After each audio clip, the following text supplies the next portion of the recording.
നമസ്കാരം, അമൃതാണ്. Evil dead burn കണ്ടു. Evil dead ഫ്രാഞ്ചൈസിയിലുള്ളൊരു movie വരുന്നുണ്ടെന്നുള്ളത് ട്രെയിലറായിട്ട് കണ്ടപ്പോൾ തന്നെ ഞാനിത് ഉറപ്പിച്ച് വെച്ചിരുന്നതാണ് എന്തായാലും ഇത് കാണണം എന്നുള്ളത്. പക്ഷേ ഇങ്ങനെയുള്ള സിനിമകൾ വരുമ്പോൾ പൊതുവേ ഒരു റിവ്യൂ ഒക്കെ വന്ന് സിനിമ വിജയിക്കും എന്നുള്ള ഒരു സാധ്യത നോക്കിക്കൊണ്ടുകൊണ്ട് മാത്രമാണ് നമ്മുടെയൊക്കെ ആറ്റിങ്ങലായിരുന്നാലും വർക്കലായിരുന്നാലും ഇങ്ങനെയുള്ള തിയേറ്റേഴ്സൊക്കെ ഈ സിനിമ എടുക്കുന്നത്. ഞാനിത് ആറ്റിങ്ങൽ ഡ്രീംസ് എന്നാണ് കണ്ടത്. ഗംഭീരമായിട്ടുള്ളൊരു തിയേറ്റർ എക്സ്പീരിയൻസ് ആയിരുന്നു. പിന്നെ ഇതിനകത്തുള്ള വയലൻസ് ആയിരുന്നാലും CGയും പിന്നെ പ്രോസ്തെറ്റിക് പരിപാടികളും കൂടെ ആകുമ്പോഴത്തേക്ക് എക്സ്ട്രീമായിട്ടുള്ള വയലൻസ് കാണിക്കാൻ പറ്റും. പക്ഷേ ഈ ഒരു സിനിമ എടുത്തിട്ട് സെൻസർ ബോർഡ് അവരുടെ കിളി പോയിട്ടുണ്ടോ, അത് എവിടെ കട്ട് ചെയ്യണമെന്നുള്ളൊരു കൺഫ്യൂഷനിൽ ഒന്നും ചെയ്തിട്ടില്ലെന്ന് തോന്നുന്നു. ഇതിൻ്റെ director Sebastian Vanicek, Florent Bernard, Sam Raimi, Sebastian അദ്ദേഹം കൂടെ ചേർന്നാണ് ഇത് എഴുതിയിരിക്കുന്നത്. 3 പേരാണ് എഴുതിയിരിക്കുന്നത്. പിന്നെ ഇതിനകത്തുള്ള കാസ്റ്റിംഗ് ഗംഭീര കാസ്റ്റിംഗ്. പ്രത്യേകിച്ച് ഇങ്ങനെയുള്ളൊരു ഹൊറർ സാധനത്തിനകത്ത് മേക്കപ്പ് ഒന്നും ഇല്ലാതെ തന്നെ അവരുടെ ഫേസ് ഡെമനിഷ് ജസ്റ്റേഴ്സ്, ഇതിനകത്തുള്ള ആ ഒരു ഡെമനിഷ് കൈൻഡ് ഓഫ് ക്യാരക്ടേഴ്സ് ചെയ്തിരിക്കുന്ന എല്ലാവരുടെയും മുഖത്ത് തന്നെ ഉണ്ടത്.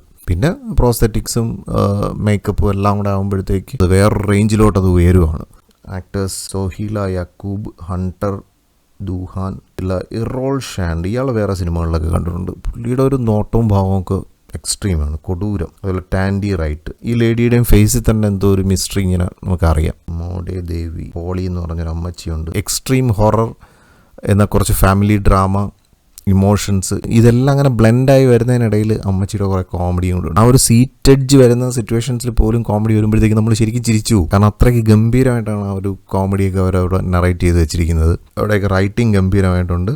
ഇതിനകത്ത് ഒരു ഫാമിലി, ആ ഫാമിലിയിലുള്ള ഇമോഷൻസ്, ഫാമിലിക്കകത്ത് നടക്കുന്ന പ്രശ്നങ്ങളാണ് കാണിക്കുന്നതെന്നുണ്ടെങ്കിലും സിനിമ തുടങ്ങുന്നത് ആ ഒരു ഫാമിലിയിൽ നിന്ന് വിട്ടൊരു വേൾഡ് ബിൽഡിങ്ങോട് കൂടിയാണ്. പിന്നെ യൂഷ്വലി നമ്മൾ ഹോളിവുഡ് സിനിമകളിൽ കാണുന്ന ഒരു കളർ ടോണേ അല്ല. ഇതിനകത്തൊരു ഡസ്കി ആയിട്ടുള്ള, അതായത് നമ്മളൊരു പഴയ കാലഘട്ടം എന്നൊക്കെ തോന്നിക്കുന്ന ഒരു പഴയ വീട്, അങ്ങനത്തെ ഒരു സെറ്റപ്പിലാണ് ഈ സംഭവം നടക്കുന്നത്. അപ്പോൾ ആ ഒരു സീൻ കാണുമ്പോൾ തന്നെ, അല്ലെങ്കിൽ ആ ഒരു ലാൻഡ്സ്കേപ്പ് കാണുമ്പോൾ തന്നെ നമുക്ക് നമ്മുടെ ഉള്ളിലൊരു ഫിയർ ജനിപ്പിക്കാൻ പറ്റുന്നുണ്ട്. പിന്നെ ഇതിനപ്പുറത്തേക്ക് ബാക്ക്ഗ്രൗണ്ട് മ്യൂസിക്കിൻ്റെ ഒരു എഫക്റ്റ്, അത് ഭയങ്കര ഇറിറ്റേറ്റിംഗ് ആയിട്ടുള്ള കുറേ സൗണ്ട്സ് ഒക്കെ ഉണ്ട്. അത് ഇവിൾ ഡെഡിൻ്റെ ഒരു സിഗ്നേച്ചർ പരിപാടിയാണ്. പഴയ സിനിമകളിലും അങ്ങനത്തെ ഒരു സൗണ്ടിങ് പരിപാടികളൊക്കെ അവർ പിടിക്കുമായിരുന്നു. എന്തായാലും ഇപ്പോൾ ഇതിനകത്ത് കുറച്ചും കൂടെ ആ ഒരു സൗണ്ട് സ്കേപ്പൊക്കെ ഒന്നും കൂടെ മാറ്റി, അതായത് അറ്റ്മോസിൽ മാക്സിമം ഒരു ഇമ്മേഴ്സീവ്നെസ് കിട്ടത്തക്ക വിധത്തിൽ അവർ കുറേ പണിയെടുത്തിരിക്കുന്നു സൗണ്ടിൻ്റെ ആ ഒരു ഏരിയയിൽ. അത് ഞാൻ ഈ പറഞ്ഞ മ്യൂസിക് വെച്ചുള്ള പരിപാടിയല്ല, അതിനപ്പുറത്തേക്ക് ആ ഒരു സ്കെയറിനെസ് ഉണ്ടാക്കിയെടുക്കാൻ പറ്റുന്ന കുറേ സൗണ്ട്സ്, അതിനിടയിൽ കുറേ സൈലൻസസ്,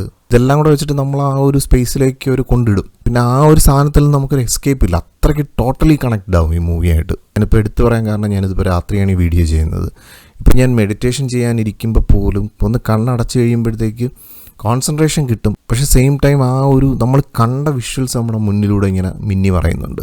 കാരണം അതത്രയ്ക്ക് ഡീപ്ലി നമ്മുടെ ആ ഒരു ബ്രെയിനിൽ അത് സ്റ്റോർഡായിപ്പോയി. ഇതിപ്പോൾ ഞാനൊരു ഫിയർ ജനിപ്പിക്കുന്ന രീതിയിൽ പറഞ്ഞതല്ല, എനിക്കത് ഫിയർ അല്ല. എന്നെ സംബന്ധിച്ചിടത്തോളം ഇതിൻ്റെ ഒരു എക്സ്ട്രീം വയലൻസ് ഒക്കെ കാണുന്ന സമയത്തും ഞാൻ അതിൻ്റെ ഒരു അനാറ്റമിക്കൽ സൈഡാണ് കൂടുതലും നോക്കുന്നത്. മേ ബി ഈ ഫീൽഡിലായതുകൊണ്ടാണെന്ന് അറിയത്തില്ല.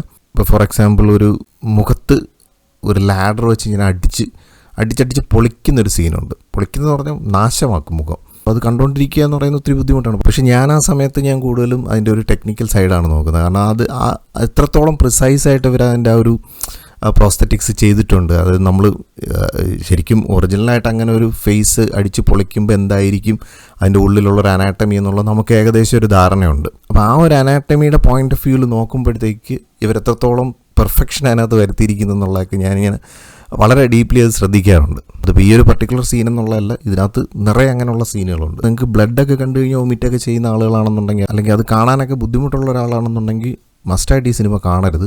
കാരണം നിങ്ങൾ തിയേറ്ററിൽ തന്നെ ചിലപ്പോൾ വാൾ വയ്ക്കാനുള്ള ചാൻസ് ഉണ്ട്. എന്നാൽ ഇത്തരം സ്കെയറി ആയിട്ടുള്ള മൂവീസ് കാണാൻ ഇഷ്ടപ്പെടുന്നവരെ സംബന്ധിച്ചിടത്തോളം this is one among the peak extreme movie എന്ന് പറയാം. അത്രയ്ക്ക് ഗംഭീര സിനിമയാണിത്. ഇങ്ങനെയുള്ള മൂവീസൊക്കെ വളരെ സെലക്റ്റീവായിട്ടാണ് ആളുകൾ വന്നിരുന്ന് കാണുന്നത്. അപ്പോൾ അവരെ സംബന്ധിച്ചിടത്തോളം ഇതിൻ്റെ ഒരു സിനിമയ്ക്കകത്ത് ഒരു ഓവറോൾ ചെയ്തു വെച്ചിരിക്കുന്ന ആ ഒരു സംഭവം നമുക്ക് എക്സ്പീരിയൻസ്, തിയേറ്ററിക്കൽ എക്സ്പീരിയൻസ് ആണ് ഒരു വ്യൂവറെ സംബന്ധിച്ചിടത്തോളം ഇത്തരത്തിലുള്ളൊരു സിനിമയിൽ മോർ അട്രാക്റ്റഡ് ആക്കുന്നത്. ഇപ്പോൾ എനിക്കും അങ്ങനെയാണ്. കാരണം ഞാൻ പഴയ സീരീസ്, എനിക്ക് ഈ ഹൊറർ ജോണറിലുള്ള മൂവീസിനോട് അത്ര ഒരു താല്പര്യമുള്ളതല്ല.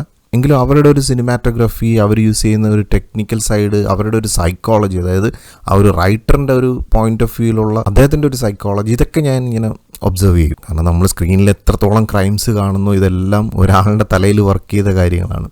അയാൾ രൂപകൽപ്പന ചെയ്തൊരു സിറ്റുവേഷൻസൊക്കെയാണ് ഈ സിനിമയിൽ കാണിക്കുന്നത്.